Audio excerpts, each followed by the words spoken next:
ኢትስዊች የቢዝነስ ዘገባው አጋራችን ነው። እጅግ አድርገን እናመሰግናለን። እንደምን ቆያችሁ የተወደዳችሁ ተመልካቾቻችን። የእኩለ ቀን የቢዝነስ ዘገባዎችን ወደ እናንተ የምናደርስ ይሆናል። አብራችሁን ቆዩ።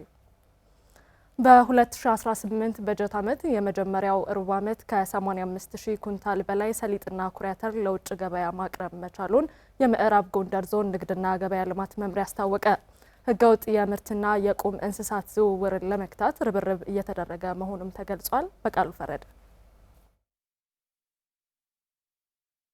የምዕራብ ጎንደር ዞን በቅባት እህሎች ምርት የሚታወቅ ዞን ነው። በበጀት ዓመቱም ከ700,000 ኩንታል በላይ ሰሊጥና ከ400,000 ኩንታል በላይ ኩሪ አተር ለውጭ ገበያ ለማቅረብ ርብርብ እየተደረገ መሆኑን የተናገሩት የምዕራብ ጎንደር ዞን ንግድና ገበያ ልማት መምሪያ ኃላፊ አቶ ጌትነት በሊሁን በመጀመሪያው ሩብ ዓመት ከ85,000 ኩንታል በላይ ሰሊጥና ኩሪ አተር ለውጭ ገበያ ማቅረብ መቻሉን ገልጸዋል።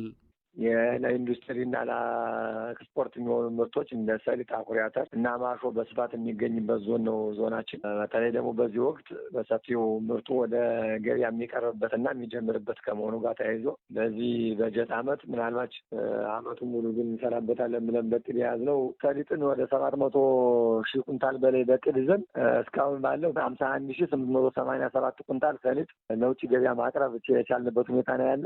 ኩሪ አተር ደግሞ 469,000 በላይ ለማቅረብ አቅልን እስካሁን 34,256 ኩንታል ማቅረብ ችለናል። አቶ ጌትነት በሊሁን አክለውም ህገወጥ የምርትና የቁም እንስሳት ዝውውርን ለመክታት በተደረገ የቁጥጥር ስራም ከ7 ሚሊዮን ብር በላይ ዋጋ የሚያወጡ ምርቶችንና የቁም ከብቶችን በመውረስ ለመንግስት ገቢ ማድረግ መቻሉን ነው የገለጹት።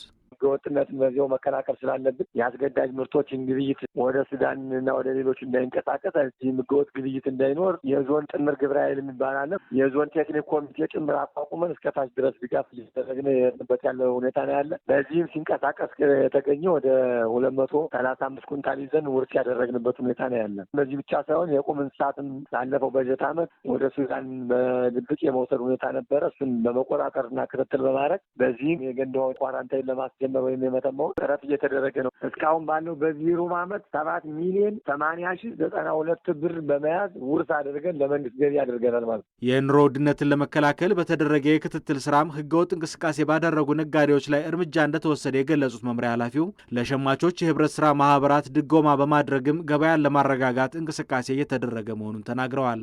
የመጀመሪያው ስራ አድርገን የያዝነው በዚህ ሩብ ዓመት በር ከበር ጉብኝት ማድረግ ነው። በዚህም 8,423 የንግድ ድርጅቶች በር ከበር ጉብኝት አድርገን የደረስንባቸው የንግድ ድርጅቶች አሉ። ከእነዚህ ውስጥ 417 ያለ ፍቃድ ሲሰሩ ያገኘናቸው፣ 169 የመለኪያ ማጭበርበሪያ ሲጠቀሙ ጉድለት ያለባቸው ያገኘናቸው፣ 109 የሚሆኑ የንግድ ድርጅቶች ደግሞ ምክንያታዊ ያልሆነ የዋጋ ጭማሪ በማድረግ የኑሮ ውድነት ለማምጣት እርምጃ የወሰድንባቸው የሆነ ታሳቢ ይደረግ 7,059,000 ለሸማች ህብረት ስራ ማህበራት ብድር ያመቻቸንበት ሁኔታ ነው ያለ። ምስጉን ነጋዴዎችንና የራሳቸውን ደግሞ ሸማቾች በጀት አለ ለኑሮ ውድነት ገበያን ለማረጋጋት 12,470 ኩንታል የግብርና ምርት፣ የኢንዱስትሪ ምርት ደግሞ 3,673 ኩንታል፣ ፈሳሽ ደግሞ ዘይት 34,610 ሊትር ዘይት በሸማች ህብረት ስራ ማህበራት ያቀረብንበት ሁኔታ ነው ያለ ማለት ነው። በቀጣይም የገንዳ ውሃ የከብቶች ኳራንታይንን ወደ ስራ በማስገባትና የኬላ ቁጥጥሮችን በማጠናከር የምርቶችና ከብቶች ህገወጥ ዝውውርን ለመግታት እንዲሁም ህገወጥ ንግድ ላይ ቁጥጥር ለማድረግ እንደሚሰራ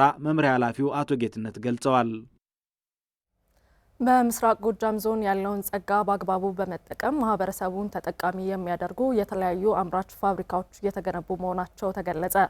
በበጀት ዓመቱ 322 የሚሆኑ ባለሀብቶችን ወደ ዞኑ ለመሳብ አቅዶ እየሰራ መሆኑን የምስራቅ ጎጃም ዞን ኢንዱስትሪና ኢንቨስት መምሪያ አስታውቋል። አድነው ማርቆስ ተጨማሪ አለው።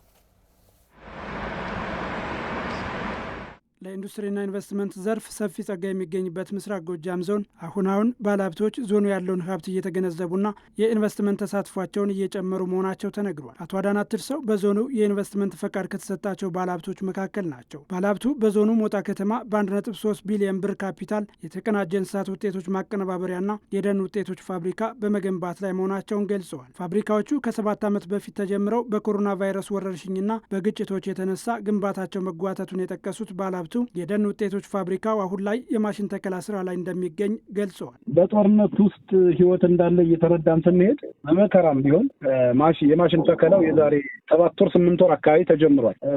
ያው ገባ ወጣ መንገድ መዘጋት የሆኑ ነገሮች ስለነበረ መጀመሪያ ላይ ማሽኑ ተተክሎ ያልቃል ተብሎ የነበረው ያው በ4 ወር በጣም ከብዛ በ5 ወር ያልቃል ተብሎ ነበር የታሰበው። አሁን 8 ወሩ ነው፣ ወደ ጫፍ ደርሷል። 95% አካባቢ ደርሷል ተከለው እና ከአንድ ወር በኋላ ቅድመ ምርት እንጀምራለን ነው። አቶ አዳነ የእንስሳት ውጤቶች ማቀነባበሪያውን ለማጠናቀቅም ማሽን በማስመጣት ሂደት ላይ እንደሚገኙ ተናግረዋል። ሁለቱ ፕሮጀክቶች ሲጠናቀቁ በሚጠቀሙት ግብዓት በስራ ዕድል ፈጠራና በሌሎች ዘርፎችም ለማህበረሰቡ ትልቅ ጠቀሜታ ይኖራቸዋል ብለዋል። ወደ አዲስ አበባና ወደ ተለያዩ አካባቢ በባህላዊ መንገድ የሚባከነውን እንጨት ነው እኛ ጥሬ ዕቃውን የምንጠቀመው።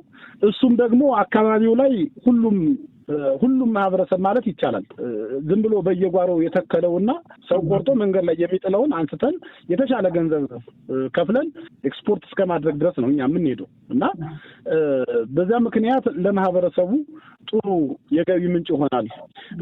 በሌላኛው በኩል እዚያው አካባቢ ላሉ ወጣቶች ወደ 2100 አካባቢ ወጣቶች የስራ ዕድል ይፈጥራል። ምስራቅ ጎጃም ዞን ለኢንቨስትመንት ዘርፍ ያለውን ጸጋ መሰረት በማድረግ በበጀት ዓመቱ 322 ለሚሆኑ ባለሀብቶች የኢንቨስትመንት ፈቃድ ለመስጠት እቅድ መያዙን የዞኑ ኢንዱስትሪና ኢንቨስትመንት መምሪያ ኃላፊ ወይዘሮ ሙሉነሽ ውበቴ ተናግረዋል። 42 ለሚሆኑት እስካሁን ፈቃድ መሰጠቱንም ገልጸዋል። 322ቱ ባለሀብቶች 23 ቢሊዮን ብር ያስመዘግባሉ ተብሎ የታቀደና ለ14,000 ወጣቶች የስራ ዕድል ይፈጥራሉ ተብሎ የታሰበ ነው። ይሄ በእቅድ ደረጃ ያለ ነው። ከዚህ ውስጥ 42ቱ ባለሀብት ኢንቨስትመንት ፈቃድ ሰጠናል።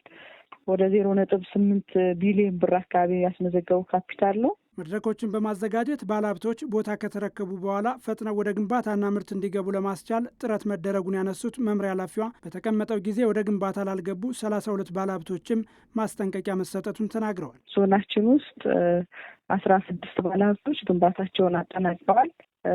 18 ባለሀብቶች ደግሞ ማሽን ተከላ ላይ ነው ያሉ።